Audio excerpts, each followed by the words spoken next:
But I don't. Don't do that in front of me because I'm not an ass kisser of nobody. Yes, you are.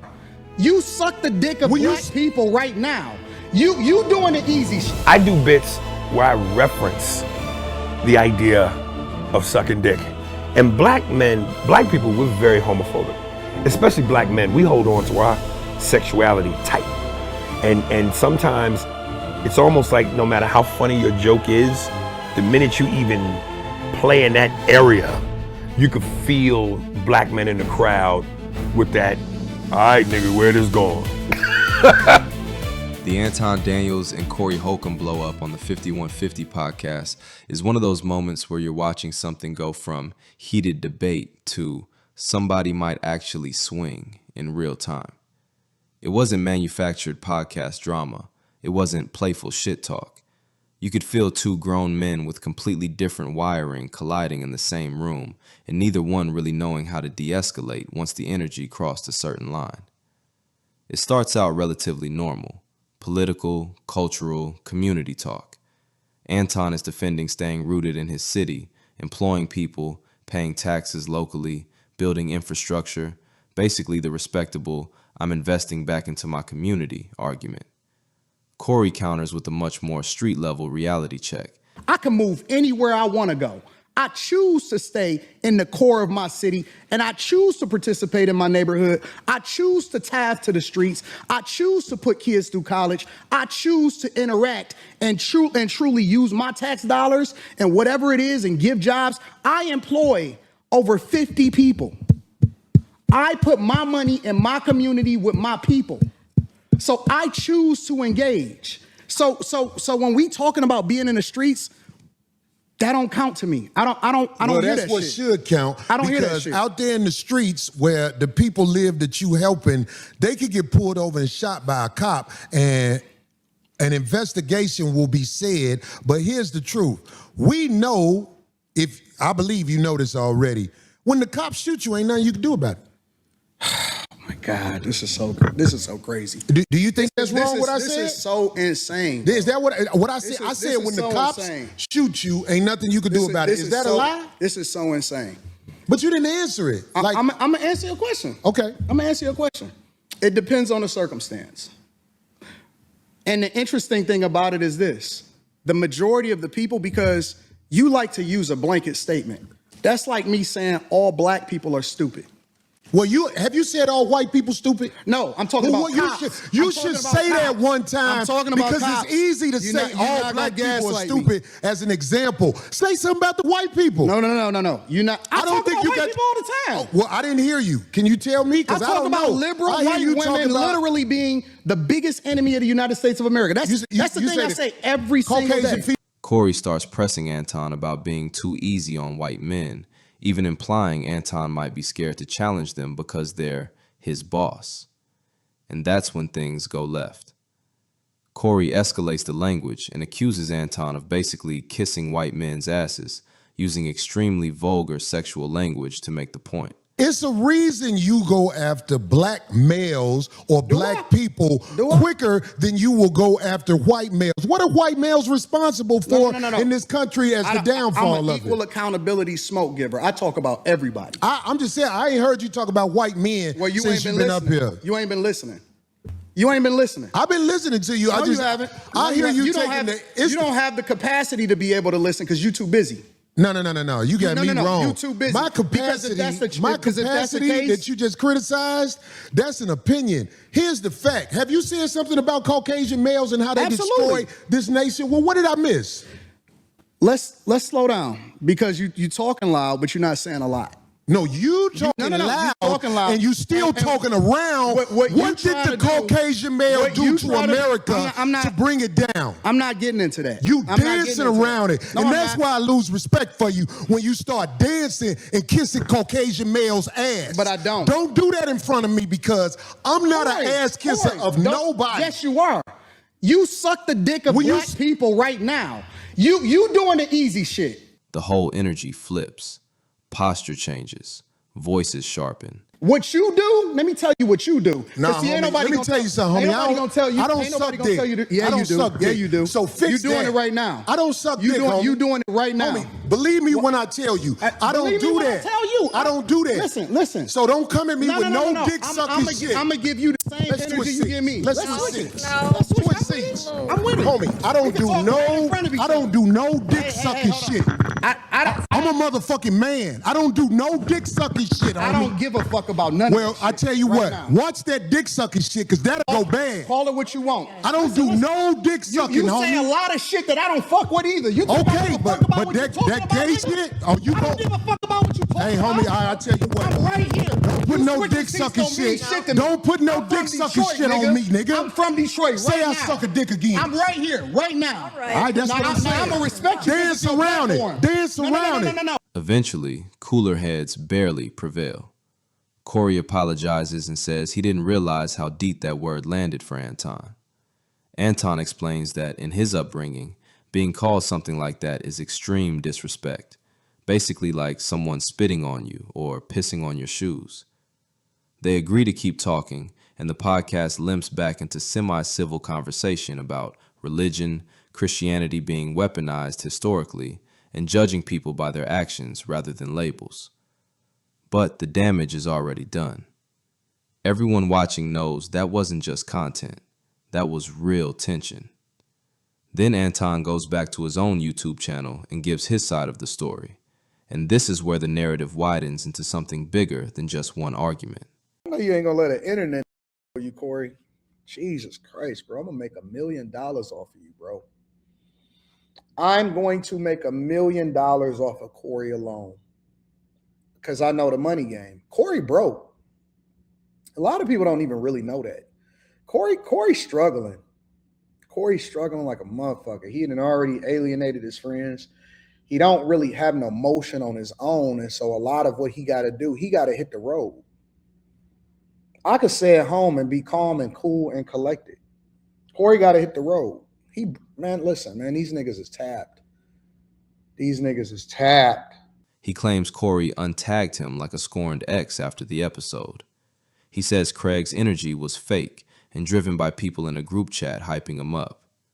He even describes a backyard encounter where he says Corey had masked people and pistols present while Anton only had one security guard and a woman with him, basically painting the whole thing as intimidation theatrics rather than real confidence.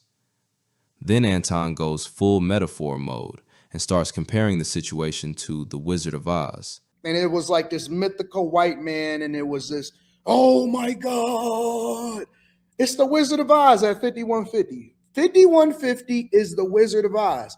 Have y'all ever seen the original Wizard of Oz? Not the Wiz with Michael Jackson, but the Wizard of Oz, the original one. And if you actually watch it and you go behind the scenes after they go down the yellow brick road, because Corey is the Tin Man. I don't have any heart. I don't have any. Actually, Corey is the Cowardly Lion. Corey is the Cowardly Lion. Oh, I need some courage. I don't have any courage. And so they may roar, but it's not really anything. And so we like, I'm Dorothy. All right, I'm Dorothy. I'm just skipping down the yellow brick road, trying to get back to Detroit, flying out to LA.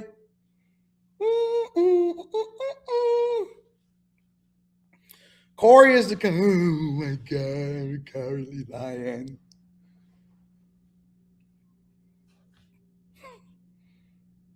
I don't know if I should make Craig the Scarecrow or the Tin Man, because he got to have somebody put a battery in his back. He got to be told what to do. So maybe he should be the Scarecrow because he ain't got no brains. He can't think for himself.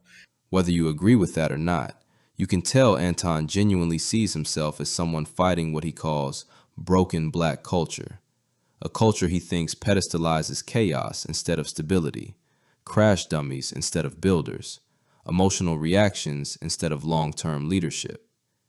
He positions himself as the nerd, the engineer, the disciplined guy who answers only to God, not social pressure or street validation. And to be fair, some of what he says resonates with a lot of people who grew up around dysfunction and decided they wanted something different. But at the same time, Anton's framing can slide into arrogance real fast. When you cast yourself as the only enlightened one in a room full of fools, you stop listening as much as you start preaching. Because y'all niggas don't really believe what you say. You don't really believe what you read. You lukewarm when it comes to your spirituality and your real beliefs, because when y'all actually show up in person, you cower. But guess what? It was nothing that nobody can do with me because I'm already covered. I believe so fervently in what I'm doing. I believe so fiercely in what I represent.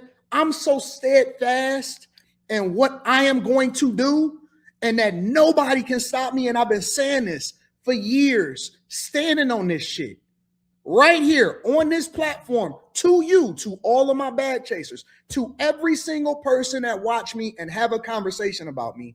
I've been standing on this shit since forever. And you know what people keep trying to do? They keep on trying to figure out how to take it down, how to stop it. Oh man, he ain't gonna blow up. He ain't gonna do this. He ain't gonna do that. You know why? Because they hate what they not. They hate what they couldn't be. They hate education. They hate really knowing their history. They hate the truth. And they leading our youth into destruction. And so y'all niggas keep on telling me to shut up. I'm telling you niggas, I'm never shutting up. I haven't. I'm not. It's not gonna happen. And it is what it is. Listen, I'm the king. I'm the king of this shit. I run this shit here. I run this. And I'm comfortable. I'm so comfortable. I'm so comfortable. Let me go get my blanket. I'm so comfortable, bro. I'm so comfortable. I'm so comfy. I feel good. Yeah, I feel good. I feel great. Great. Nigga, I'm Tony the Tiger Great. Tony the Tiger Great.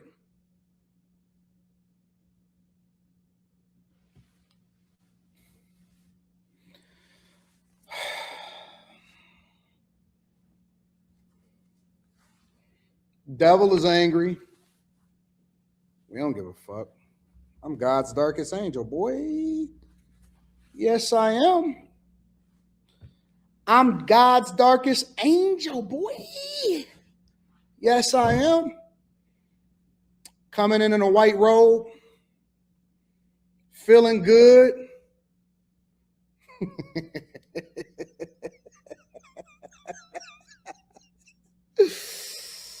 Oh, my God, my God, my God, my God. Can't believe that Craig acting like he his own man. Nigga, you ain't your own man. That's why I said, well, who the boss? I thought Corey was the boss, but Corey not the boss. So we got to figure out who the boss is. Meanwhile, TikTok does what TikTok always does. Clips get chopped into 30-second war zones. One side is saying Corey was right. You don't play with disrespectful language, especially language that touches on masculinity and sexuality in street culture.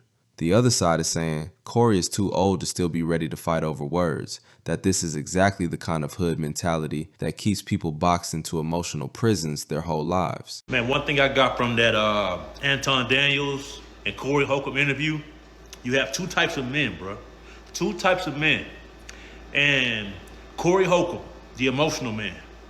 You know, everything is, has to be argumentative. If they can't bring any solid points, they're ready to fight you. You know what I'm saying? Them type of men you stay away from, because them type of men right there are either going to end up in jail or dead. Anton Daniels is the type of man that he keeps his composure under distress. He states facts. He doesn't spaz out because somebody, proved him wrong. You know, he's the type of man that will survive in war, because you have to think logically as a man, bro. You have to read the room. You can't be everywhere. As a man, you can't be everywhere, bro. And emotional men, that's why emotional men usually end up in two places, bro: jail or they dead.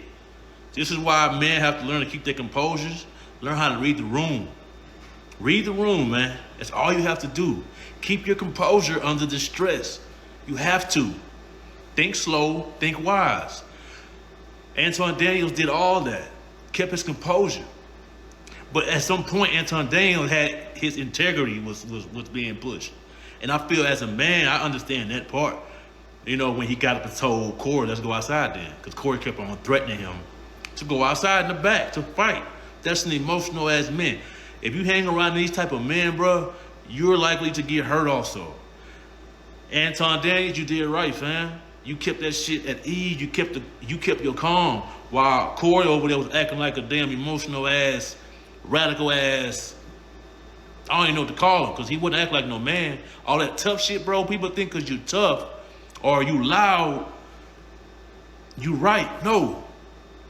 A real man keeps his emotions, bro. Keeps his emotions intact. They read the room. They don't scream. They don't yell. They speak with calmness. You know what I'm saying? But yeah, Corey Holcomb, bro, I can't fool you no more, bro. I didn't know you was that damn emotional, fam.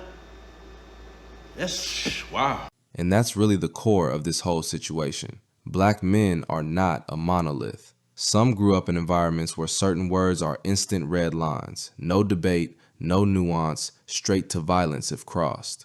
Others grew up where words are just noise, where you argue back, roast back, move on. Neither one is fake. They're just different survival codes shaped by different environments. The question is, which code serves you better long term? Corey's sensitivity to certain language comes from real cultural roots. Respect was currency in environments where institutions didn't protect you. Disrespect invited danger. That makes sense historically and emotionally. But at some point, if you're in your 50s, successful, visible, influential, still ready to fight over vocabulary, you have to ask whether that code is still protecting you or quietly limiting you. Anton's position is that words shouldn't have that kind of power over grown men anymore. That if your nervous system still jumps straight to violence over insults, you're still mentally living in survival mode even when the environment has changed. And honestly, it's hard to fully dismiss that argument. The less you're bound by street code, the more freedom you tend to have in professional spaces, media spaces, global spaces. Just look at someone like Kevin Hart or Dave Chappelle. They operate across worlds because they're not governed by hyper-reactive respect politics. They can move in rooms where ego regulation matters more than dominance signaling. That doesn't mean Corey is wrong for being who he is. Sometimes authenticity costs you certain opportunities, and some people would rather stay true to their wiring than evolve into something that feels fake to them. There's integrity in that too, but it does mean you can't ignore the trade-offs. If certain language sends you into fight mode every time, that sensitivity will shape how far you can comfortably travel socially and professionally. What this whole blow-up really shows is that masculinity itself isn't one thing. There isn't one correct way to be a black man, a strong man, a respected man. Some operate on honor codes forged in pressure. Others operate on logic, detachment, and long-term positioning. When those systems collide without mutual understanding, you don't get dialogue, you get ignition. Anton made some valid points. Corey made some valid points. The problem wasn't just what was said, it was how differently each man's nervous system interpreted the same words. And once that switch flips, logic becomes optional. If there's any lesson in this at all, it's that growth sometimes means updating the rules you inherited, not erasing where you came from, but deciding which parts still serve the life you're actually living now. Because eventually, if you don't leave certain street codes in the streets, they'll follow you into rooms that were never designed for them. And whether people like it or not, that tension between evolution and authenticity is going to keep showing up in black media spaces, podcasts, and cultural debates for a long time.